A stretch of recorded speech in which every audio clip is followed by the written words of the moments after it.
О, здорово, ти стрімиш? Ой, я знаю. Сука, ну чого мене всі знають, чат? Чого мене всі знають? Добре. Мої? Ну що таке? Що ти сховала найгарніше? А какое хобби у тебя? Кулінус. Хорошее у тебя хобби. Ну. А этого? Та я не знаю, ну як у всіх людей, мабуть, їсти люблю, музику слухаю. В детстве ты чем занимался? В садик ходив, потім в школу. Ну, какие-то, я не знаю, спортивные кружки. Не посещал? Ну, на шахи ходив трохи. Понятно.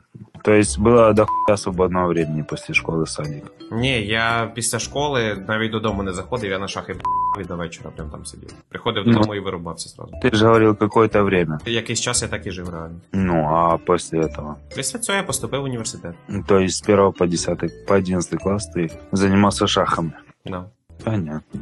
У мене другий розряд. Не дурно. Ну да. Что еще интересного можешь рассказать? Нічого.